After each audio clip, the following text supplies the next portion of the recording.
یہودی defence league میں شمولیت کے بعد مائیکل کے ہاتھ ایک بڑی کامیابی لگی تھی، لیکن اس کے ساتھ ہی الفریڈ ملر کے دوست کی جانب سے اسے میں مکان ملنے کی خوشخبری سنا دی گئی تھی۔ اس خوشخبری کے ملنے کے ساتھ ساتھ مائیکل شدید حیران تھا کہ اس کا دوست کوئی لڑکا یا آدمی نہیں بلکہ ایک خوبصورت لڑکی تھی۔ ناظرین، اگر آپ یہ پوری سیریز دیکھنا چاہتے ہیں تو نیچے دیے گئے پلے لسٹ کے لنک پر کلک کریں۔ چینل پر نئے آنے والے دوستوں سے گزارش ہے کہ وہ چینل کو سبسکرائب کریں اور ساتھ میں موجود بیل آئیکن پر کلک کریں۔ تو آئیے چلتے ہیں کہانی کے بقیہ حصے کی جانب۔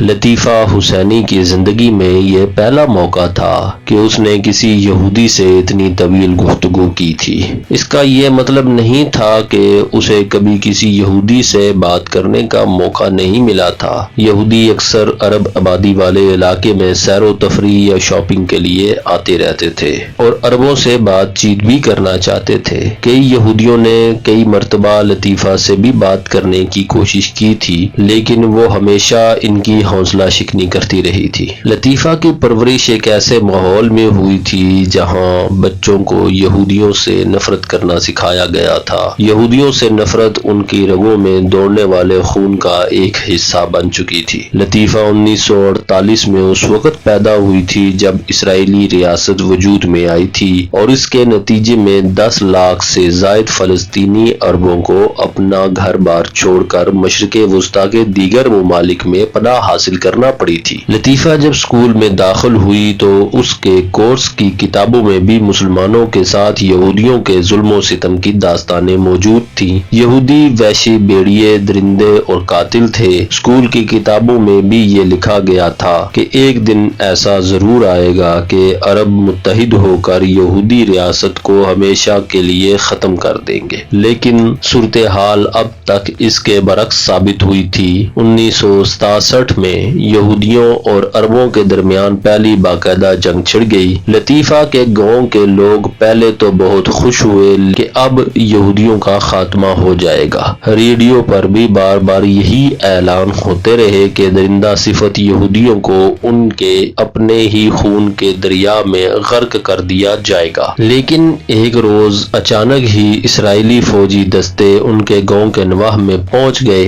گاؤں والوں کو اپنی آنکھوں پر یقین نہیں آ رہا تھا۔ ان کا خیال تھا کہ یہودی فوجی کسی نہ کسی طرح یہاں تک پہنچ تو گئے ہیں لیکن اب زندہ واپس نہیں جا سکیں گے۔ جیسے ہی اردن، مصر اور شام کے فوجی دستے ادھر کا رخ کریں گے، وہ اسرائیلی فوجی دستوں کو دھکیلتے ہوئے تل ابیب تک لے جائیں گے۔ لیکن پھر بتدریج یہ خبریں آنے لگیں کہ اردن، شام اور مصر کی فوجی دستے یہودیوں سے شکست کھا کر پیچھے ہٹ رہے ہیں۔ عراقی ایئر فورس کو بھی یہودیوں کے ہاتھوں کافی نقصان اٹھانا پڑا تھا۔ اسرائیل نے عربوں کو شکست دے کر سینائی، گولان ہائٹس اور یروشلم پر قبضہ کر لیا تھا۔ ویسٹ بینک پر بھی یہودیوں کا تسلط قائم ہو چکا تھا۔ لطیفہ اکثر اپنے بڑے بھائی سے پوچھتی تھی کہ یہ سب کچھ کیسے ہو گیا تھا۔ اسے یہی جواب ملتا کہ عربوں کا آپس میں نفاق انہیں لے ڈوبا ہے۔ یہودیوں کو فلسطین سے نکالنے کے لیے نوجوان اور پرجوش عربوں نے الفتح کے نام سے ایک انقلابی تنظیم بنائی تھی۔ لطیفہ کے بھائیوں کا کہنا تھا اگر تمام عرب نوجوان الفتح میں شامل ہو جائیں تو وہ اسرائیلی ریاست کا وجود مٹا کر ایک آزاد فلسطینی ریاست قائم کر سکتے ہیں۔ اس کے دونوں بھائی الفتح میں شامل ہو گئے تھے جن پر لطیفہ کو بجا طور پر فخر تھا۔ اور پھر ایک روز کمانڈ کاروں اور ٹرکوں میں لدے ہوئے اسرائیلی فوجی گاؤں میں داخل ہوئے اور لطیفہ کے مکان کو گھیرے میں لے لیا۔ ایک کار میں اس کے دونوں بھائی بھی موجود تھے، ان کے ہاتھ پشت پر بندھے ہوئے تھے۔ دوسری کار میں سوار ایک یہودی فوجی افسر نے نیچے اتر کر بتایا کہ ان دونوں بھائیوں نے یروشلم کے وسط میں آتش گیر مواد سے لدی ہوئی ایک کار کو دھماکے سے اڑا دیا تھا جس کے نتیجے میں کئی افراد ہلاک ہو گئے تھے۔ ان دونوں کو کئی سال تک جیل کی روٹیاں کھانی پڑیں گی۔ اس کے علاوہ برطانوی دور کے ایک قانون کے مطابق ان کے مکان بھی مسمار کر دیے جائیں گے۔ لطیفہ اس وقت 14-15 سال کی رہی ہوگی۔ وہ ایک اونچے ٹیلے پر اپنی ماں سے لپٹی کھڑی اپنے مکان کی طرف دیکھتی رہی، جسے چند منٹ بعد ہی دھماکے سے اڑا دیا گیا۔ مکان کا ملبہ دور دور تک بکھر گیا تھا اور دیر تک اس سے دھواں اٹھتا رہا تھا۔ لطیفہ نے یکا یک اپنے سہارے کھڑے ہوتے ہوئے ماں سے کہا تھا، میں بھی بڑی ہو کر الفتح میں شامل ہو جاؤں گی۔ وہ جیسے جیسے بڑی ہوتی گئی، اس کے دل میں یہودیوں کے لیے نفرت بڑھتی گئی۔ اس کے گھر والے گاؤں چھوڑ کر مشرقی یروشلم میں آباد ہو گئے۔ لطیفہ آزادی سے ان عرب نوجوانوں سے ملتی رہی جنہوں نے اسرائیل کو ملیا میٹ کرنے کے لیے اپنی زندگیاں داؤ پر لگا رکھی تھی۔ وہ الفتح کے ایک مخصوص شعبے میں شامل ہو گئی اور یہودیوں کے خلاف مظاہروں، ہڑتالوں اور تخریبی سرگرمیوں میں بھی بھرپور حصہ لینے لگی۔ دن کے وقت تو وہ مشرقی یروشلم سے شائع ہونے والے اخبار روزنامہ الفجر میں سیکرٹری کی حیثیت سے کام کرتی اور شام کے بعد رات گئے تک اس کا وقت الفتح کے ممبروں سے خفیہ میٹنگز میں گزرتا۔ گزشتہ روز اس کے شعبے کے انچارج نواف نے اسے پرانے شہر میں عرب آبادی والے علاقے میں ایک کمرے تک جانے کی ہدایت کی تھی۔ نواف کے بیان کے مطابق کمرے کا انتخاب کر لیا گیا تھا۔ نواف نے مکان کے مالک کو بتا دیا تھا کہ الفتح کے احکامات کے مطابق یہ کمرہ ایک امریکی یہودی کے لیے لیا جا رہا تھا۔ اس نے لطیفہ کو ہدایت کی تھی کہ اس یہودی کو لے کر مکان پر پہنچ جائے تاکہ لیز کے کاغذات پر دستخط ہو سکیں۔ نواف نے اسے یہ بھی بتا دیا تھا کہ اس یہودی کا نام مائیکل گورڈن ہے اور وہ یہودی آبادی والے علاقے میں رہائش پذیر تھا۔ نواف نے شناختی الفاظ بھی بتا دیے تھے۔ سکل حسر اور مورستان روڈ سے ہوتے ہوئے یروشلم کے سب سے بڑے کرسچن چرچ کی طرف چلتے ہوئے لطیفہ سوچ رہی تھی کہ آج کے بعد وہ مائیکل سے نہیں ملے گی۔ وہ اگرچہ ایک نفیس انسان لگتا تھا لیکن لطیفہ کو اس کی دوستی کی ضرورت نہیں تھی۔ وہ تو اس کے ساتھ سڑک پر چلتے ہوئے بھی کچھ عجیب سا محسوس کر رہی تھی۔ نواف کے کہنے کے مطابق ہو سکتا ہے کہ مائیکل ان کا حمایتی ہو لیکن اسے اس کی پرواہ نہیں تھی۔ اس کے خیال میں تمام یہودی ایک جیسے ہی تھے۔ وہ سڑک پر بنی ہوئی ایک بڑی محراب سے گزرتے ہوئے دوسری طرف پہنچ گئے۔ اب وہ چرچ ان کے سامنے تھا جس کی مرمت کا کام ہو رہا تھا۔ لکڑی کے ٹکڑے اور پتھر وغیرہ چاروں طرف بکھرے ہوئے تھے۔ لطیفہ تاریکی میں سیمٹ کے ایک بلاک سے ٹکرا کر لڑکھڑا گئی۔ اگر مائیکل فوراً ہی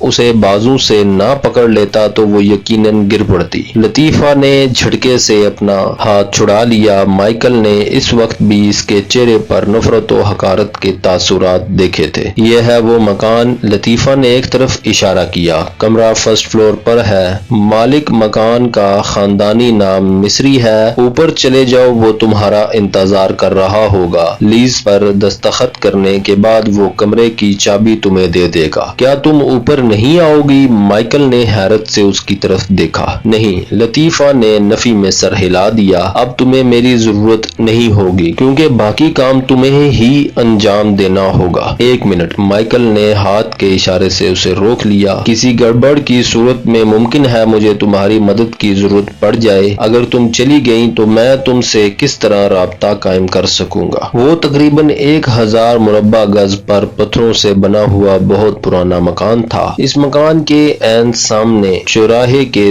دوسری طرف عیسائیوں کا مقدس ترین گرجا چرچ آف ہولی سپولکر تھا۔ اس کے پورچ میں ہلکی سی روشنی نظر آ رہی تھی اور عبادت کرنے والوں کی بنبناہٹ جیسی مدھم آوازیں بھی سنائی دے رہی تھی۔ مائیکل لطیفہ کے ساتھ عمارت کی ڈیوڑی نما گیٹ میں داخل ہو گیا جس کے ایک پتھر پر یونانی زبان میں کوئی تحریر کندہ تھی۔ وہ سیڑھیاں طے کرتے ہوئے ایک چھوٹے سے کھلے ٹیرس میں پہنچ گئے۔ ایک دیوار پر پرانے طرز کی 2 لائٹیں لگی ہوئی تھیں جن کی زرد روشنی کچھ عجیب سا تاثر دے رہی تھی۔ دیواروں کے ساتھ پودوں کے بڑے بڑے گملے بڑے سلیقے سے رکھے ہوئے تھے۔ اس ٹیرس کے مغربی سمتین 4 سیڑھیاں تھیں جو ایک بڑے ٹیرس کی طرف رہنمائی کرتی تھیں۔ اس ٹیرس پر کئی دروازے کھلتے تھے۔ براؤن رنگ کے ایک دروازے پر دھندلے شیشے والا پینل بھی لگا ہوا تھا۔ دائیں طرف ایک کھڑکی تھی، اس پر بھی دھندلا سا شیشہ لگا ہوا تھا۔ دستک دینے پر ایک عورت باہر آئی جس نے سیاہ رنگ کا لباس اس طرح اوڑھ رکھا تھا کہ چہرے کے علاوہ اس کا پورا جسم چھپ کر رہ گیا تھا۔ وہ ان کی طرف دیکھ کر مسکرائی اور سیڑھیوں والے دروازے میں غائب ہو گئی۔ مائیکل نے الجھی ہوئی نگاہوں سے لطیفہ کی طرف دیکھا۔ یہ ایک یونانی نن ہے، لطیفہ نے خشک لہجے میں کہا۔ یہ عمارت دراصل یونانی آرتھوڈوکس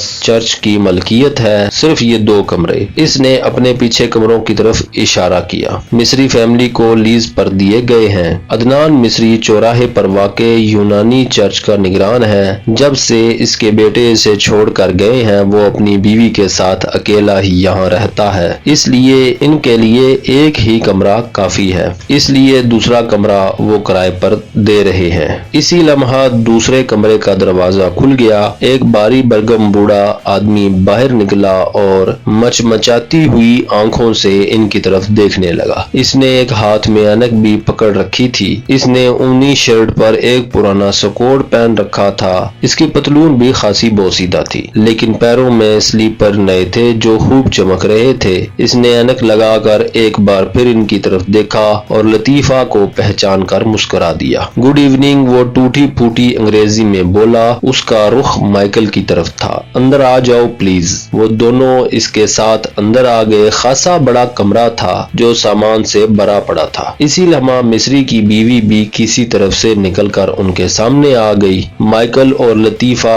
پلنگ کے سامنے پڑی ہوئی بوسیدہ سی کرسیوں پر بیٹھ گئے۔ مصری کی بیوی کافی لے آئی، جبکہ عدنان مصری نے نائلون کے ایک بیگ میں سے کچھ کاغذات نکال لیے۔ مجھے بتایا گیا تھا کہ تم کمرہ کرائے پر لینا چاہتے ہو، وہ مائیکل کی طرف دیکھتے ہوئے بولا۔ اس کے بعد جو بھی گفتگو ہوئی وہ خاصی مختصر رہی تھی۔ مائیکل نے کرائے کے بارے میں کسی قسم کی بارگیننگ نہیں کی۔ بوڑھے نے اسے ٹوائلٹ اور باتھ روم وغیرہ کے بارے میں سمجھا دیا۔ مائیکل اسبات میں سر ہلاتا رہا۔ وہ بوڑھے کی باتوں پر دل ہی دل میں مسکرا رہا تھا۔ اسے یہاں رہنا تو تھا نہیں جو بوڑھے کی باتوں پر توجہ دیتا۔ اس بارے میں ملر کی ہدایات بالکل واضح تھیں کہ وہ کمرہ تو اپنے نام پر لے گا، لیکن امن مارچ کے پروگرام کے سلسلے میں وہ کمرہ خالی رکھا جائے گا۔ اسے وقتاً فوقتاً یہاں آ کر چیک کرنا تھا کہ اس دوران کمرہ کسی اور کو نہ دے دیا جائے۔ مائیکل نے دستخط کر کے عدنان مصری کو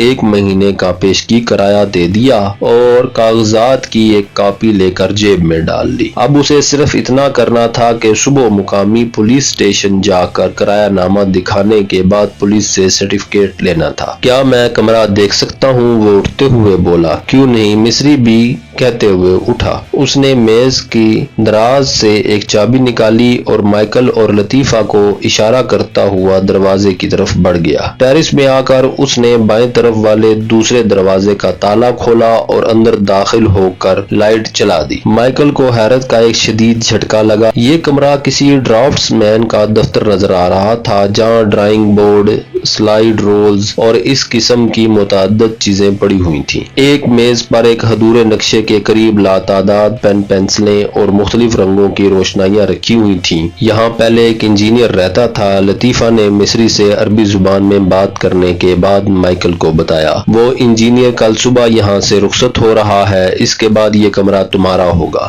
گڈ۔ مائیکل سر ہلاتا ہوا کھڑکی کے قریب پہنچ گیا۔ کھڑکی کے عین سامنے چوراہے کے دوسری طرف عیسائیوں کے عظیم ترین گرجا ہولی سپولکر چرچ کا داخلی گیٹ تھا۔ مائیکل نے فوراً ہی فیصلہ کر لیا تھا کہ وہ دن میں کسی وقت یہاں ضرور آئے گا، کیونکہ اس کے خیال میں چرچ میں زائرین کی آمد و رفت کا منظر خاصا دلچسپ ہوگا۔ ملر نے جس قسم کے کمرے کے لیے کہا تھا یہ اس کی ضرورت کے عین مطابق تھا۔ وہ مصری کا شکریہ ادا کرتے ہوئے لطیفہ کے ساتھ سیڑھیوں کی طرف بڑھ گیا۔ بہت بہت شکریہ لطیفہ۔ سڑک پر پہنچ کر اس نے لطیفہ کی طرف ہاتھ بڑھا دیا۔ تم سے ملاقات بہت خوشگوار رہی۔ لطیفہ نے بھی ہاتھ آگے بڑھا دیا، لیکن صرف انگلیوں کی پوریں چھوتے ہی اس نے ہاتھ پیچھے کھینچ لیا۔ خدا حافظ، اس نے خشک لہجے میں کہا اور تیز تیز قدم اٹھاتے ہوئے ایک طرف روانہ ہو گئی۔ ناظرین، اگر آپ کو ہماری یہ ویڈیو پسند آئی تو ویڈیو کو لائک کریں، شیئر کریں اور کمنٹس میں اپنی رائے کا اظہار کرنا نہ بھولیں۔ چینل پر نئے آنے والے دوستوں سے گزارش ہے کہ وہ چینل کو سبسکرائب کریں اور ساتھ میں موجود بیل آئیکن پر کلک کریں تاکہ ہماری آنے والی ویڈیوز آپ تک بر وقت پہنچتی رہیں۔